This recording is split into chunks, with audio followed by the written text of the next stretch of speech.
Okay, so the Scuff Lords were back. The Scuff Lords came back to fucking torture me. But we are here now, and we are here for a stream. My first stream ever. Well, technically it's not a stream, it's just a recording, but I could not stream it because I sounded like a fucking robot.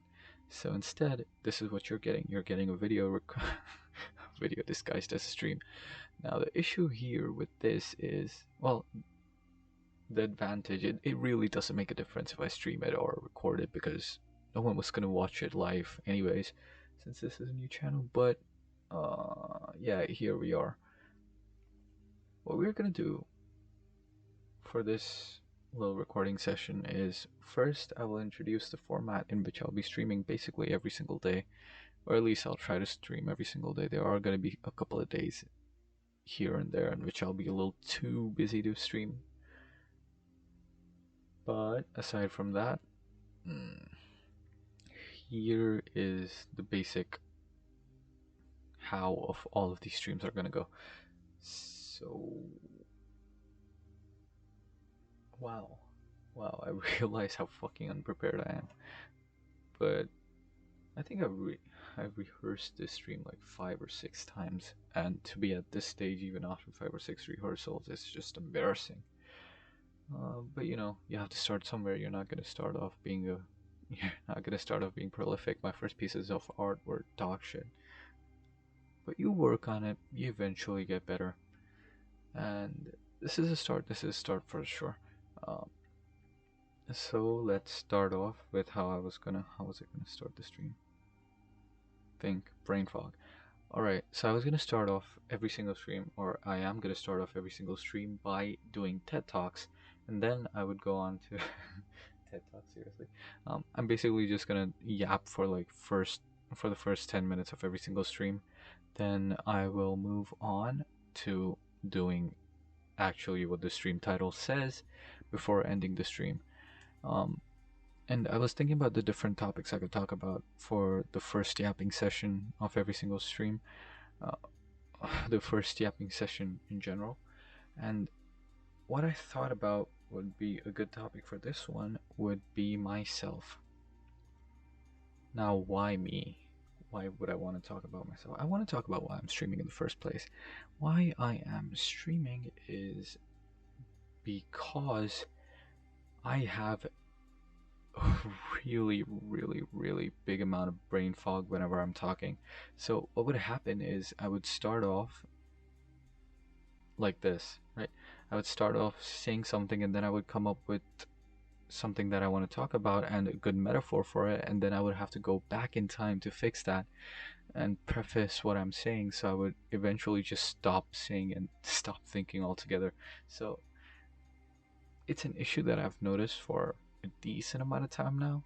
Like, I haven't had this issue since, middle school.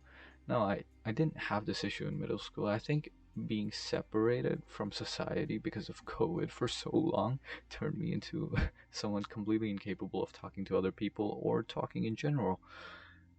But um, yeah, you can fix it. Everything can be fixed. I developed a weird kind of stutter too while I was at it, so I need to fix that too. And I need to get rid of all the likes and ums and reallys out of my speech. So this is a practice session that'll get me better at being a person. Wow, that sounded way deeper than it had to be. Being someone who can talk like someone to not be vocally literate is what I'm trying to say. Anyways, uh, oh yeah, I wanted to talk about different things too, but I completely forgot. Fuck. This is another thing that happens. Usually, everyone forgets something from time to time while talking, right? But then I've noticed that the amount of things that I forget while talking has increased exponentially. Maybe I can't come up with a good reason as to why that might be, but it has happened, and that too needs a fix. And another reason why I'm streaming is because because fuck, I auditioned for Niji Sanji, and they didn't outright, you know, what do you say it, rejected my audition, but they never replied back. And at that time I was like, oh, I'm waiting every single day, please, please, please solve this. But then, um, please solve this. No, please fix the current state of my life by employing me at Nijisanji again. But then I saw the, but then all the drama happened, and that was kind of okay. I was gonna say it was funny, but it's not funny. It's serious. Um, but then all the drama happened, and that's how we ended up here. Wait, is that how we ended up here? No, that's not how we ended up here. The reason I started streaming now is to get better at it at some point in time, and either if this thing goes individual and works well, um, I can make it work individually, then I'll continue being solo. If not, at least I have something to put on my resume while applying for other, how do I say this? Other live streaming avenues. um, yeah, that's about it. That's why I started streaming, and also, I just hate my fucking job right now. Yeah, pretty much it. If I make money here, I make money here. But that's not really the goal because I'm comfortable with the amount of money that I have. So that's actually one of the most freeing thing that's have ever happened. I was completely dependent on my parents. For reference, I'm not like a 30-year-old freeloading off my parents. I basically just turned 20, and I'm in my first year of the interastral, oh fuck, Arcs Academy of Interastral Finance. And yeah, that's completely true. That's it's a nice place. I can see the moon from here. But yeah, this is what I'm talking about when I say I have a lot of fucking brain fog. I was about to say something and I was like, oh, that just went completely out of my head. So I'm not like an old dude completely dependent living off in my parents' basement. I am a young working adult who just got into the, it's not retail, but into the into the cooking business, and it's difficult. I do not like it, but at least now I have enough money to not be completely shitting my pants all the time.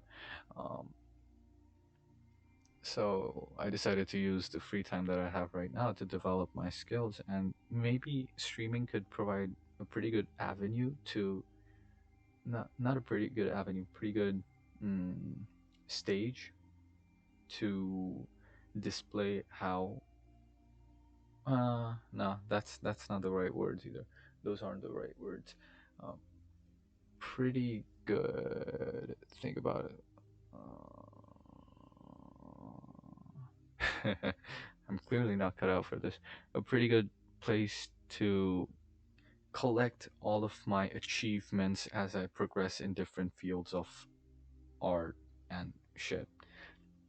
Anyways, uh, was there something else I wanted to talk about? Is there any other reason why I'm streaming? I don't think so. So I'm gonna change this yapping sessions topic from why I am streaming to why I like who I personally am. I already introduced myself. I am Zivo, a first year at ARC's Interastral Academy of Finance. I think that's correct. I don't have a laureate, um, but that's precisely who I am. I am studying finance and, well, basically not finance. I'm trying to major in, I'm trying to go into quant, but that's basically what I'll be doing for my master's. Right now I'm basically studying the very basics of finance. um we in our classes we discuss how different colonies in space fund, um wait, I completely forgot what we were studying. It's been a couple of months. We have a 3 month break between our sessions, so I've forgotten a lot of things. But we'll come back to this when I actually start my introduction stream, when I can actually figure out how to stream properly. Um, but before we get to that, we would actually have to learn how to model properly.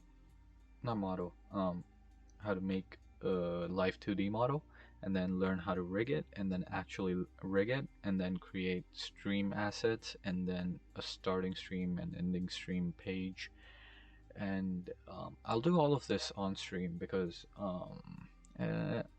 if nothing else, it'll help other people who are just starting off, get a decent idea of where to start off with, and that's a good enough place to start my streaming journey.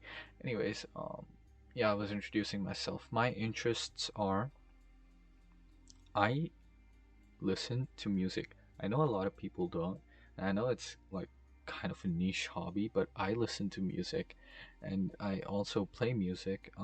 In particular, I play the guitar.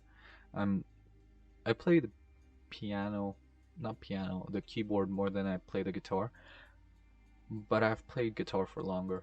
Um, uh, I want to learn drums at some point, but my sense of rhythm's so fucking wank that every single time I play it, I want to rip my eardrums off. Um, what other hobbies do I have? I cook. I used to love cooking a lot, but then I actually have to. Once I started living on the moon by myself, um, well, that's so fucking cringe. I need to come up with better lore. Um, once I started cooking for myself every single day, it has gotten significantly more annoying, but I have been eating tastier meals every single day, so I do count that as one of my hobbies. But what I do not enjoy is the grocery bills which come with that, especially in Japan. Japan's extremely expensive. Oh, I need to burp. I didn't know talking this long made you want to burp, burp, burp. Okay, what else am I interested in? I am interested in anime. I read manga, I read manhwa, and I've read a couple of manhua, like the Chinese kind, but not a lot of them are good. I'm just gonna say it.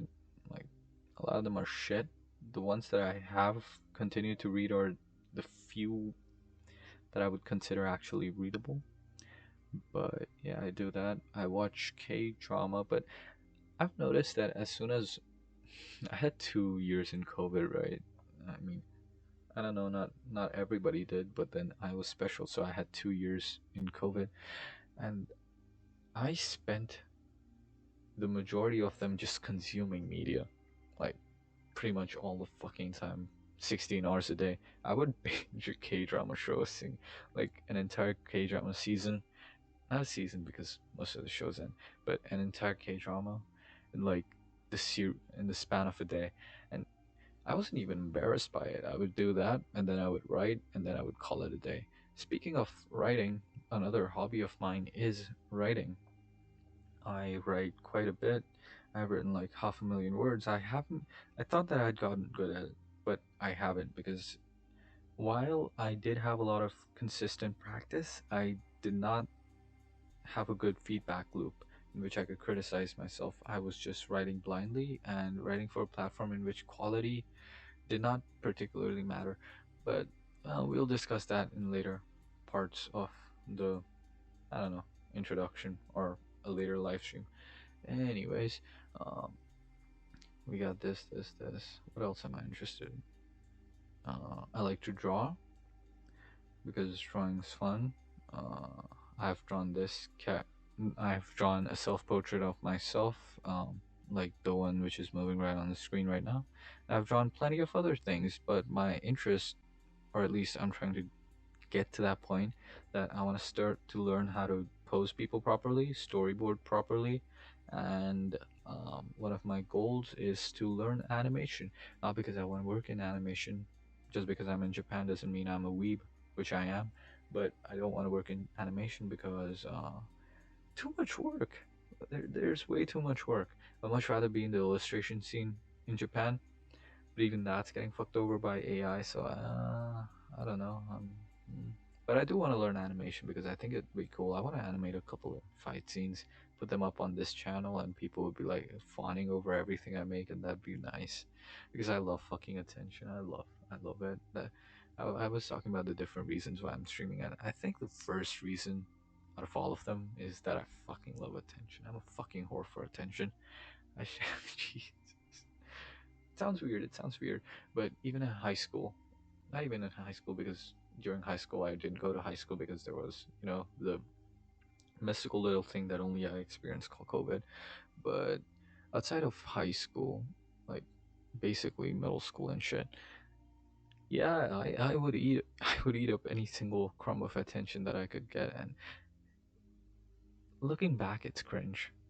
Even right now, it's cringe to admit all these kinds of things, but it happens sometimes. There are certain parts of your personality that even if you hate them, you cannot really change. And even I don't think this is a particularly bad personality trait because you can't change how you feel about how to say this. You can't change how you feel about wanting attention, but you can change the methods in which you get it. If I offer something valuable to people in return for attention, I think that that's a pretty good trade. But if I am an asshole trying to squeeze every single drop of attention I can have from different people, then that's not a good thing. And I should probably mute my phone before I should have probably muted my phone before I started streaming. But yeah, this is a deeper one. This is a person behind the avatar. Once we get the avatar, it's only going to be the person in front of the avatar, and that's fine. I think I prefer that way more than I do this. But yeah. Wait, that was a complete derail. I don't know what. How did we get here? What was I talking about? Oh yeah, I was talking about how I was a whore for attention. But why was I talking about that? Fuck. Okay. Um. Anyways, uh, my other interests are I watch a lot of VTuber clips. I'm a degenerate. I'm basically as degenerate as they come. Well, not as degenerate as they come. I didn't watch redo of a healer yet. Um, but yeah, pretty degenerate. Uh, that's about it from me. But this is not the end of the video. This is just the end of the section. This not section. This is the end of the portion of the video in which I talk about myself. What's coming up next is gonna be me introducing myself using a different medium. Alright, I've talked about my interest, I've given you a brief overview, but what I'm about to give you right now is something that I hold extremely dear, is something that I believe defines me way better than any of my previous words could. This is my anime 3 by I should have fucking zoomed out. Fuck scuff. This is my anime 3 by 3. Now, okay. Alright, Malai. I did not fucking commit to that. Um if you didn't know, that was the opening for this little bad boy right here. Um but here's my 3 by 3 and okay, I'll go out of the right straight out of the gate to tell you these are not my top 9 anime, because if they were, 4 of these spots would have been Attack on Titan, and then the other 5 would have been, I don't know, fucking sports anime. These are the anime that I think best represent me. Now, the thing with 10 out of 10 best anime of all time is that everybody who watches them already knows that they're the best anime of all time. There's not a lot to talk about them except, except to just like rub them off and like praise them. But here, I believe I have to explain myself, and these are the shows in which if you were to come up to me and talk to me about them, I could just go on and on about them like for hours on end. In fact, I was talking about Beyblade with an acquaintance of mine for I don't know 2 hours straight on the train, and that was a fun talk. I could have talked more about it. We barely got to talking about the actual anime series. We were just talking about the toys back then. But yeah, these are the things I believe I would have to justify, and even if I have to justify, I don't think these are wrong choices. I don't feel bad about liking these shows. I like these because I like these. There's nothing that we can do about that. Um, but I think these basically define who I am as a person. I should like point at different shows and not just High School DxD while talking. We'll talk about High School DxD right at the very end. We'll start off with a less controversial one. Darling in the Franxx. Darling in the Franxx was a fucking masterpiece. I don't give a fuck about the people who say that the ending was dog shit. You guys are dog shit. It wasn't a bad ending. What you don't understand is Darling in the Franxx had a thing that it was going for at the start, in which it was very concise, very world buildy at the very beginning, and then it changed into human drama towards the end. And while it completely destroyed the world that it had built in the first, I don't know, 16 fucking episodes, but the last 4 episodes, the human drama was on point. It was so fucking good. And I love Zero Two more than I love, I don't know, fucking, I don't know, what do I like? Jesus. I love Zero Two more than I like Bulldog Fire Spice Noodles. She is the best thing to have happened to anime since High School DxD. No. She's the best thing to have happened to anime since animation has started. And okay, you might say, ooh, but it was solo carried by the animation, and maybe it was. Maybe it was. I don't give a fuck. Good animation's good animation. Trigger did their job extremely well. And some of you might say, oh, if you like that kind of sci-fi romance kind of shit, then where the fuck is where the fuck is Cyberpunk Edge Runners? And the thing is, when I first watched and the thing is, when I first watched Cyberpunk Edge Runners, I was not in the right headspace. You see, I was nowhere near horny enough to watch the show. That was a point in my life in which I cut down every little bit of etchy from my life. And it's a tragedy because at some point I really do want to go back and rewatch Cyberpunk Edge Runners, but before I do that, I should play the game. I played the game a little bit on my PC, and it couldn't handle it at all. I'm streaming off a laptop, an Acer laptop, and it struggled. It definitely struggled a decent bit. But at some point in the time, when I get a beefier PC, when I save up enough, I'm gonna stream the Cyberpunk game, and then after that, I'll go back and watch the anime. And I'm 100% sure, now that I've gone back on my etchy streak, that I would enjoy the absolute living fuck out of that anime. Particularly because the two things that I like the most,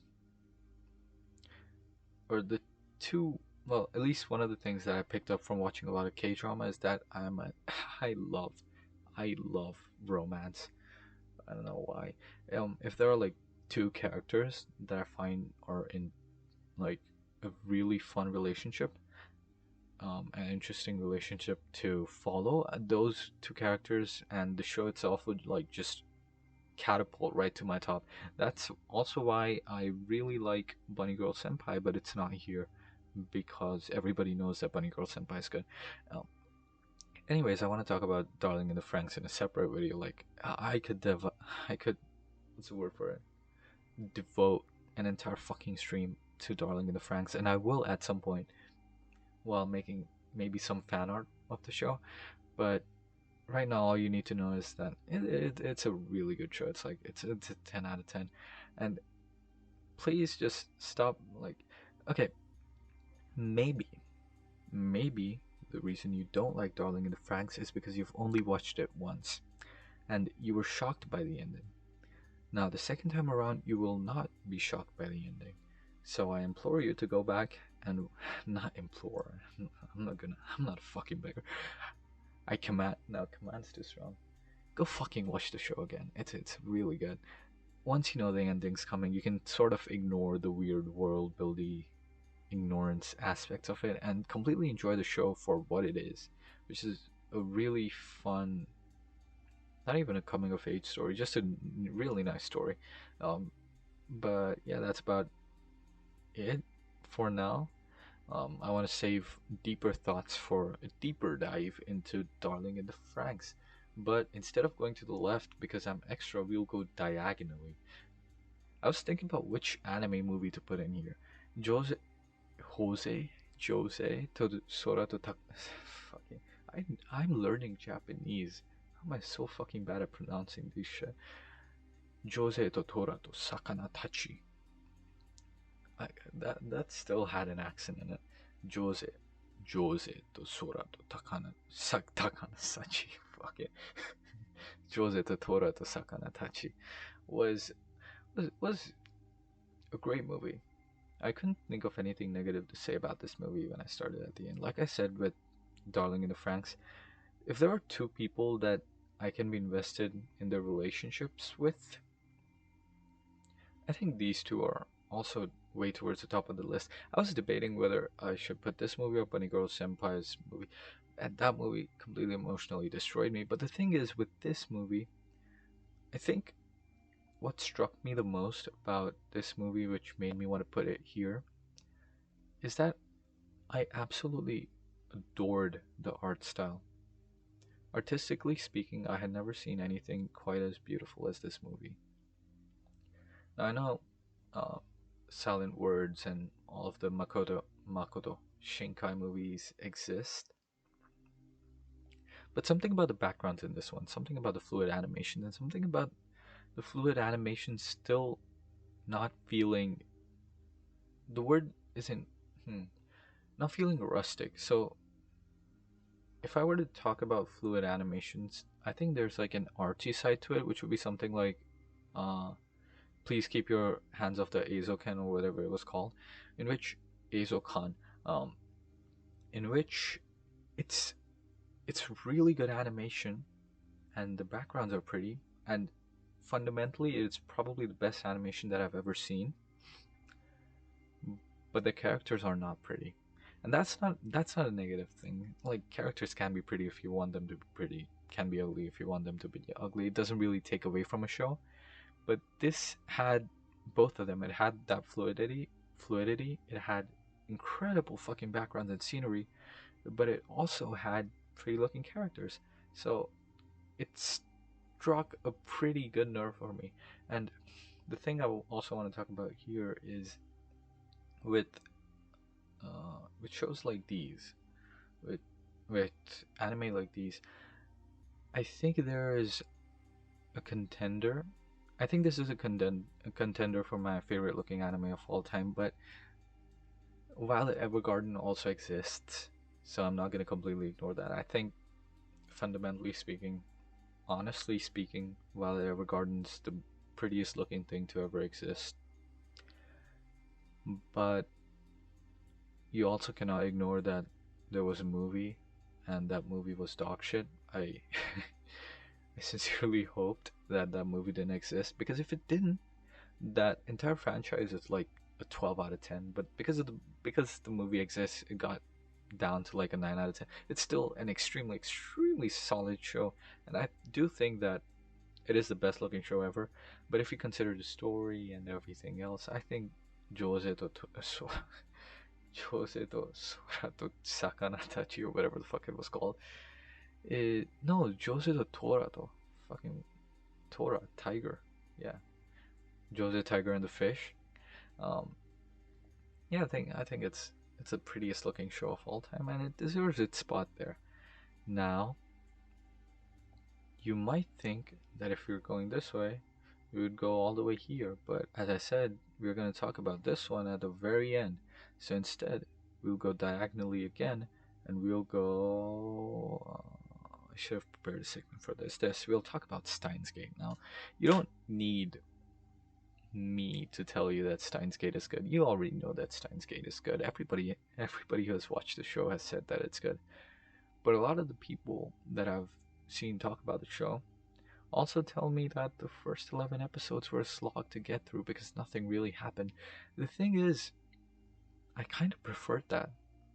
Like, yeah, time the time travel aspect of it was really cool. And yes, it could convince you that microwaving text messages could change the timeline. But that's not where it boiled down to for me. I think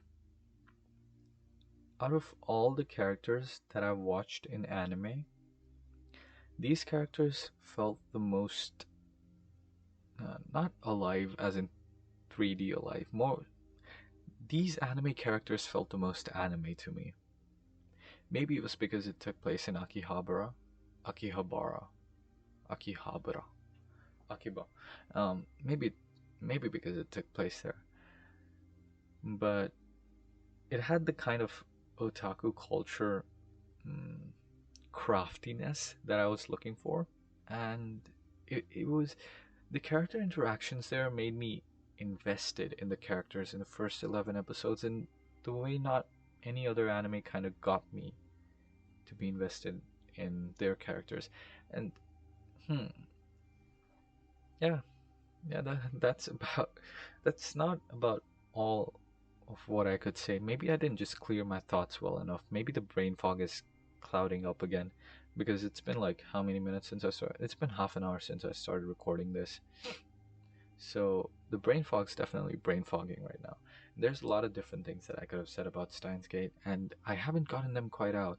Maybe next time that I talk about Steins Gate, I would have a list of different topics that I want to talk about in Steins Gate.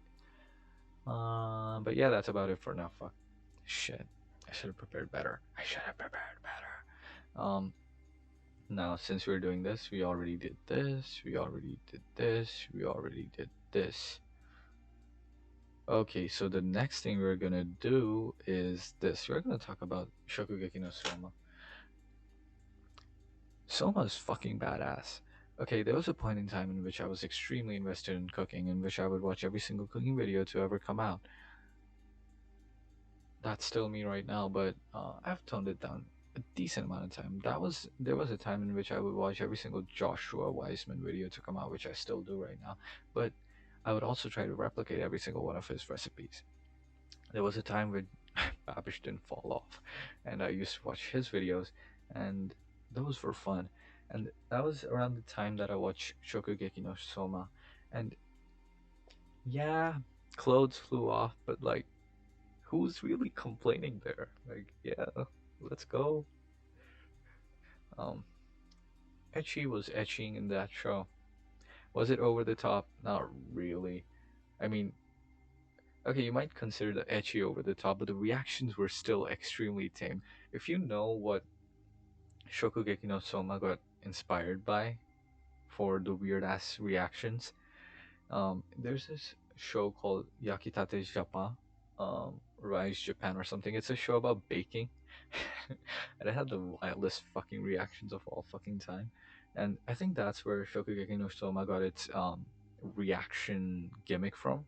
And compared to Yakitate Japan, um, this Shokugeki no Soma was extremely tame. And wait, did I just fucking call it show? Food Wars was extremely fucking tame.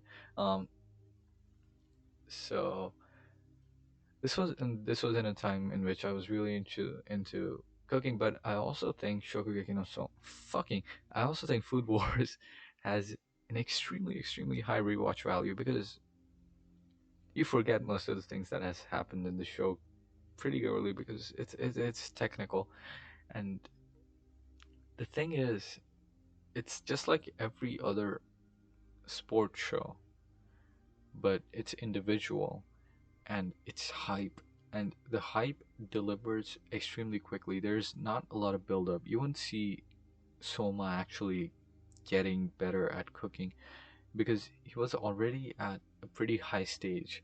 From when he got into the academy to further into the seasons, you would have noticed that instead of progressively getting better like Hinata did in Haikyuu, what he did was he was already at a really high level. He just kept on refining and learning a couple of different. Nah, he wasn't even learning things. He was just reapplying the things that he had already learned and refining them to a model kitchen. And I thought as a protagonist that was a pretty interesting concept. But I think even Prince of Tennis did that, and yeah, uh, it's not unique, but it is interesting. What's unique about this is that Soma was fucking badass. Soma was so fucking badass throughout the entire show. Um, the only character that I can think of that has ever been more badass than Soma is oh, I was gonna use his Japanese name, but they changed it. Sung Jin Woo from Solo Leveling. Oh my God, Solo Leveling mentioned a solo tards here. It was a good fucking manga. Shut up. But yeah, I think no other character has reached that level of hype except for Ryuga. But but yeah, um, Shokugeki no Soma got its spot, and I'm getting tired. I don't know how to talk anymore. Um, my next try. Let me have a sip of water.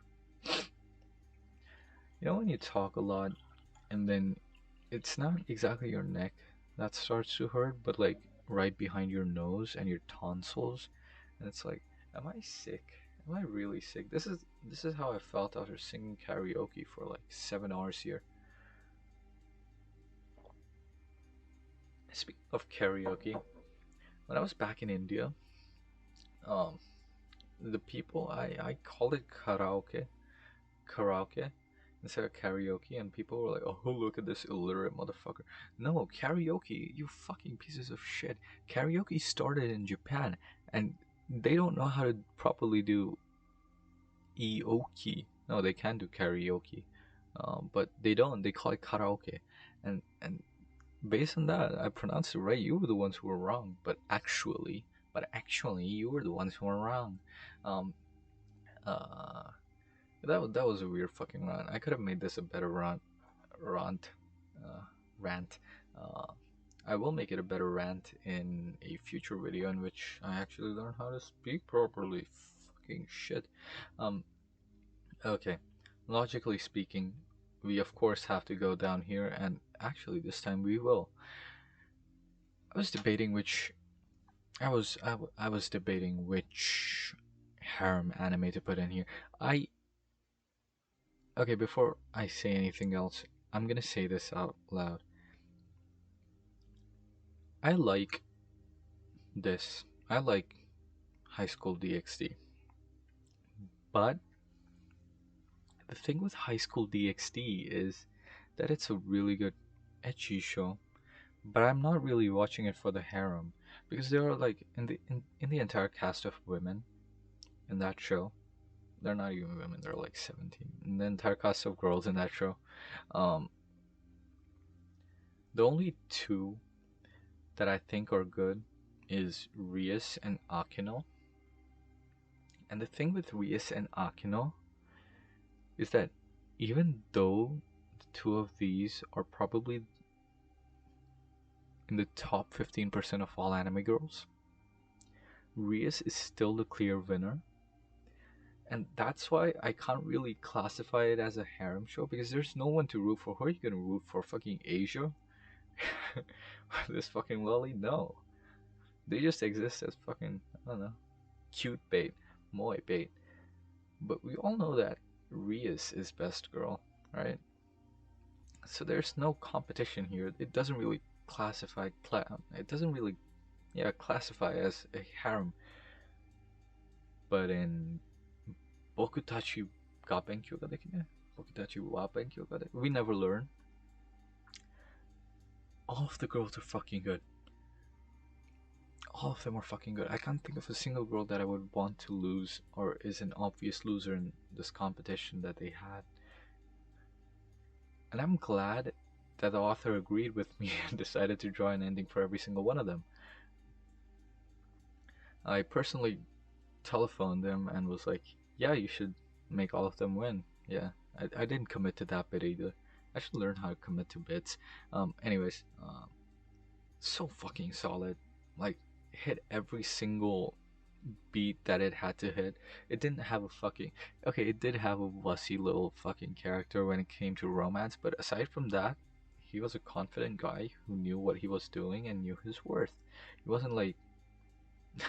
He wasn't like Kazuya. But that's a really low bar to compare to. I think he was even better than. What was his name again? The guy from Nisekoi. Um, whatever his name was. This is my top harem pick. Now, there is a caveat here. This is like a pure harem, right? No shits, no being meta about it. If we included that, then my topic would be the 100 girlfriends who really, really, really, really, really, really love you or like you, whatever the fuck it was called. But if you're just going on the pure vanilla, it's not fucking vanilla, but on the purity, the legacy of harem, then I think Bokutachi or Benkyo ga Dekinai or whatever it was fucking called deserves this spot here. Mm. And now you could probably really tell that I'm running out of energy, so to energize myself again, we're gonna talk about Beyblade. I was thinking about which childhood anime I used to watch. There was one which was called fuck. Wait, did I watch any anime growing up? No, I don't think I did. Kid Badowski wasn't an anime. Uh, Kid vs. Cat was in an anime.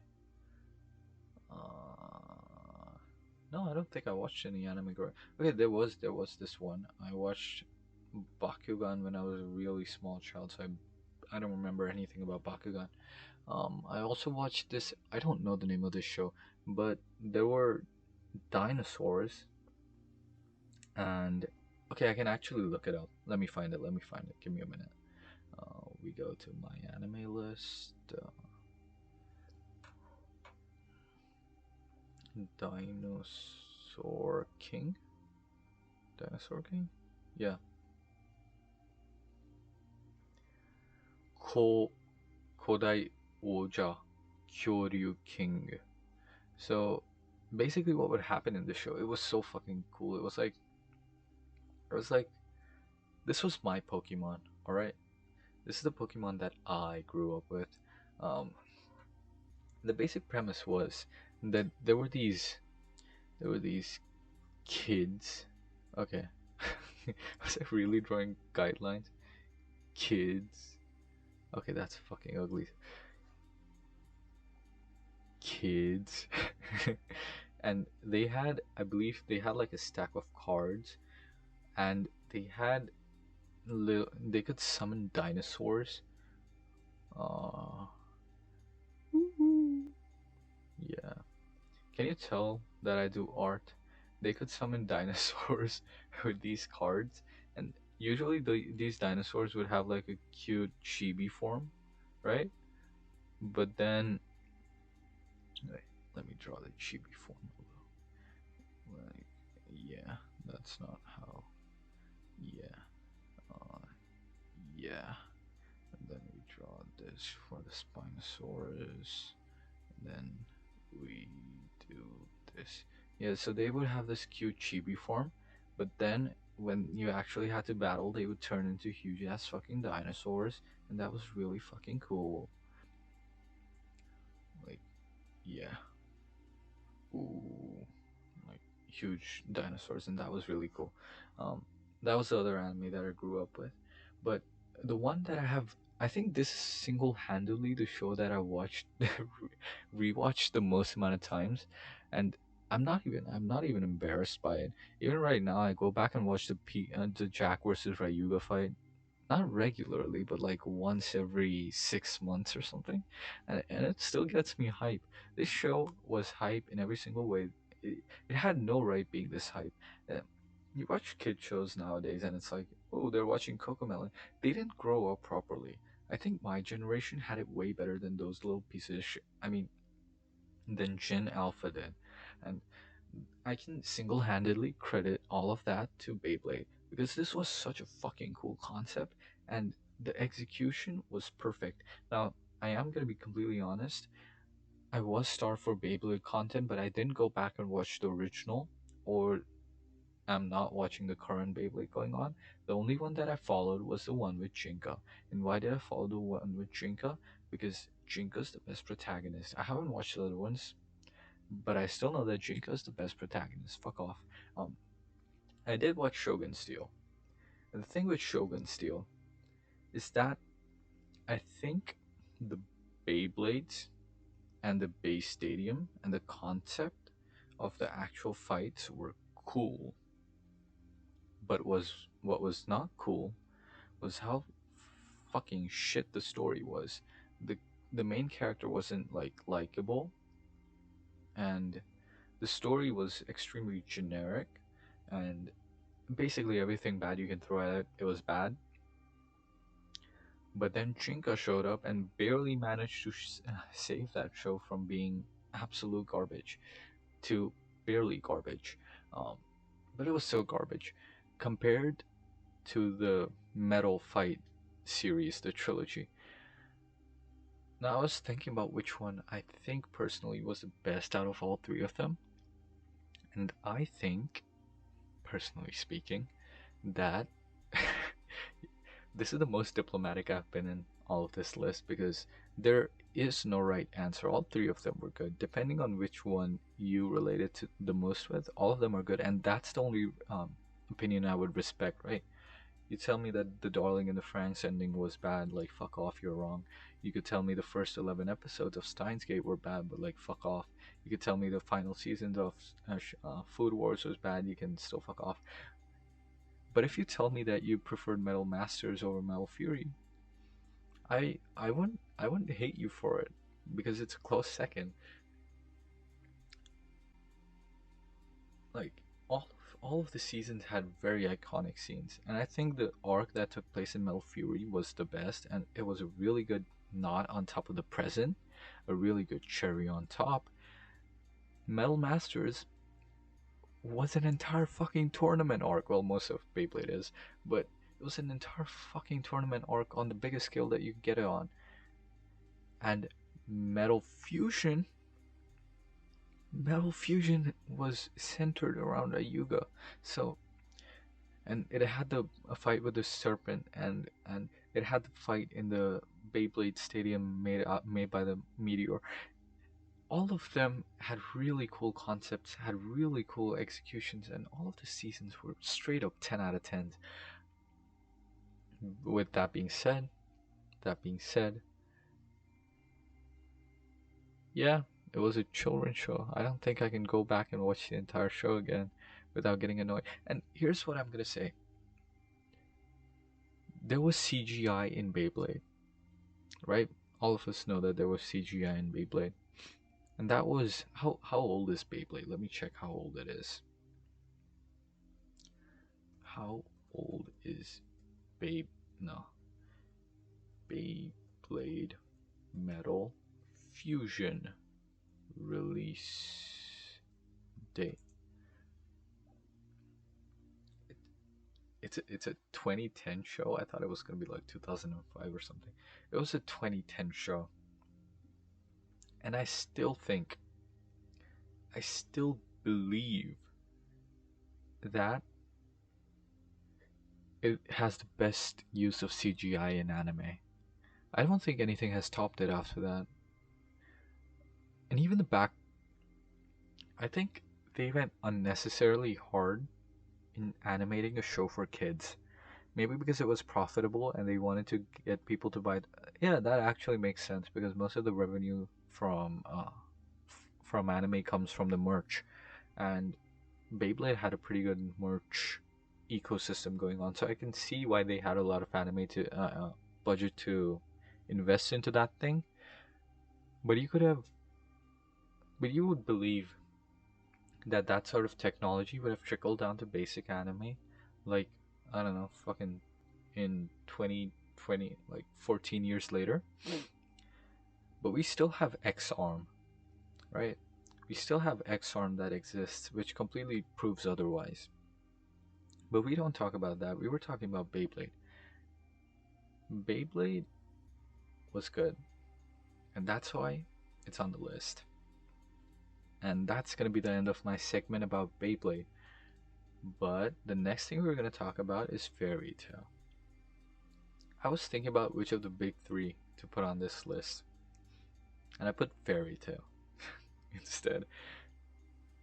Look, you could be like, One Piece is the GOAT. It had so much good, I don't know, character writing, adventure. Let's go. Yeah, knock 'em off.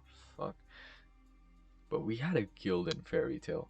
You could be like, oh no, Naruto had so good animation. The animation in Naruto was so good, and the power system was so cool and solid. But in Fairy Tale, we had the OVA. OVA sounds so fucking wrong. In Fairy Tale, we had the OVA, in which there was a bot scene. All right, um, and or you could be like, Bleach. What's Bleach good for? Bleach had Blood War arc, 1,000 Year Blood War arc, and I would agree it's a really fucking solid arc. I love fucking anime right now. But get this, Fairy Tale. Fairy Tale had a bad ending. No, it wasn't a bad ending. The Fairy Tale's still ongoing, right? So it has the chance to have its own 1,000 Year Blood War arc. You're like, wait, what the fuck was it? Yeah, some of you might be like, oh no, but Fairy Tale ended. Like, yeah, the anime ended, but the manga's still ongoing, and the 1,000 Year Quest or whatever it was called. I still need to catch up to that. I heard some people say that Juvia and Gray had a child, but I don't think that's true. I think they're fucking lying to me. But if they did, then yeah, I really need to catch up. Point is, I put Fairy Tale here because out of all the characters in all of the shonen battle shonen shows that I've watched lately, the characters in Fairy Tail aren't the deepest, right? You aren't expecting them to be deep, but characters in Fairy Tail seem to be the most likable for some reason. That's why you see people still shipping them, and I think the fan base here in Fairy Tail is has vibes. It has the vibes. What kind of vibes though? I haven't played Maple Story, but I think the people who have played Maple Story and watched Fairy Tale like Fairy Tale, and it's a kind of, I don't know what kind of community Maple Story has, but it has an extreme looking in from outside. It has like a very happy, kind of inclusive, kind of like these people live in a fucking forest kind of vibe, and they live in like little hobbit houses and greet each other and give each other bread and that kind of vibe. And I think the people who like Fairy Tale have the same kind of vibe. And whenever I haven't watched Fairy Tale in a while, but when I did watch Fairy Tale, I felt, hmm, I felt like I was in a German village in a time when there were no famines, in a time where there was no Black Plague. I think the Black Plague affected Germany. Um, in a time like free from all of that, in which people were just happy going around, you know, as shepherds, milking cows, and yeah, doing German things. I don't know, um, drinking beer. And that's the kind of vibe that Fairy Tale had for me, and it was fun. And yeah, I think the animation in Naruto was significantly better. I'm not gonna sit here and deny that. But also Boruto exists, and Boruto, if you read the manga, Boruto is fucking sick. But if you're watching the anime, it's not good, and the animation's still quite there. I don't know where I was going with this segment, with this train of thought, but Naruto, animation-wise, blows Fairy Tail way out of the water. Story-wise, I think One Piece again blows Fairy Tail straight out of the water. Um, Character design wise and actual fight dynamics and coolness wise, I think Bleach blows Fairy Tail out of the water again. But in terms of hmm, the warm, fuzzy feeling that watching a show gives, I think Fairy Tail had it, and that's why it's on my list. My fucking god. I think that would have been extremely loud on the mic. Fuck. I forgot that I had the compressor on for that. Um, but the next one on this list is Grand Blue Dreaming. Okay, I like to be happy. I'm not gonna be here and be pretentious like other people on AniTube and say that anime doesn't make me laugh. Anime makes me laugh straight out of my fucking ass. Right? I'm raffle mowing while watching anime. And Grand Blue has gotten me to Rafflemow more than any other anime has. Now, I'm not gonna sit here and say that anime is the best medium to get your laughters out. It definitely isn't. If I'm thinking about what show, which show has made me laugh the most, it's probably, I don't know, Modern Family or something. But anime is definitely up there as a medium that could make. Again, wrong train of thought. Note to self, brain fog. What I'm saying is, Grand Blue Dreaming, out of all the anime that I've watched, has made me laugh the most, and has also made me really fucking salty because right now I'm in Japan at the Interspatial Academy of Finance, right? And college life is definitely not like the college life these fuckers are showing in that fucking show. These fucking pieces of shit, they fucking lied to me. They how could they? They gaslit me into coming here. But yeah, I definitely do not have what they have right there. I'm definitely not getting drunk every single day. In fact, the other day I went to I went to karaoke and we had Nami Hoda, so I drank as much as I could. I drank like fucking 10 cocktails, like down 3 or 4 pints of bourbon. Pints of bourbon? Yeah, it was a pint. It was like a fucking mug of bourbon and nothing. I just couldn't get drunk. I don't know why, but yeah, life is definitely not like Grand Blue Dreaming. But it doesn't have to be. It's an escape. Anime is an escape for a lot of people, and not for me. I watch anime because I'm interested in art, animation, that kind of stuff. I am the kind of person who does look at the direction and that kind of stuff too. I'm kind of pretentious like that. But if you strip that away, I'm just a fucking weeb, and I like the animation. Not the animation. I like the anime a lot for being an anime. Um, there's how much can you talk about Grand Blue Dreaming? I mean, you could not watch it, but like you could go episode by episode and explain every single joke going on there. But that's beside the. What the fuck am I talking about? What the fuck am I yapping about? I don't have a lot to say about Grand Blue Dreaming. I lied at the very start when I said I could talk about like for an hour about it, every one of these shows. I like Grand Blue Dreaming. There's not much to say. It's fucking funny. Um, but that leads us to the first one on this list. But before we do that, I need to drink water lest I burp.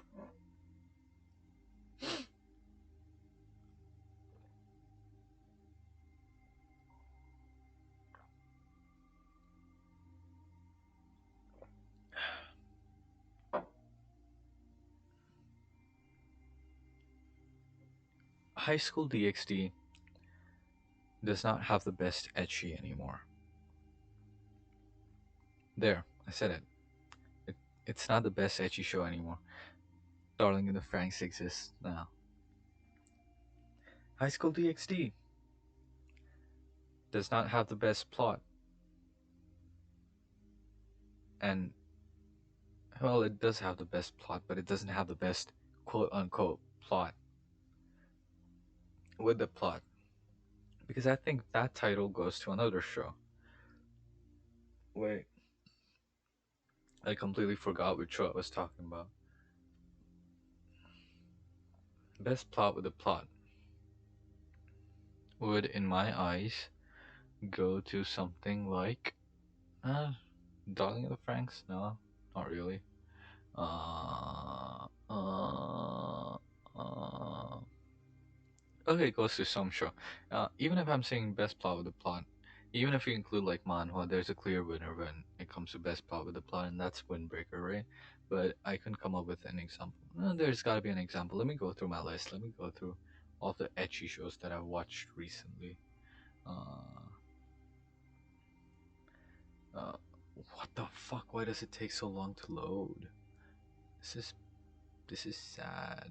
Okay, I think the best plot with plot is actually Tsugumomo, if you have watched that. But chances are, if you're watching my video, you have not, because a lot of people have not watched it. But I think the best plot with plot goes to Tsugumomo. Um, so it does not have the best plot with plot. It does not have the best ecchi animations. It does not have the best girl because Zero Two exists.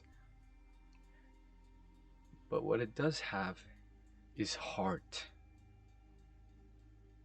In my eyes, and I'm gonna say this as honestly as I can, holy fucking shit, was I horny watching the show. Fuck. No, I didn't say that. I wasn't.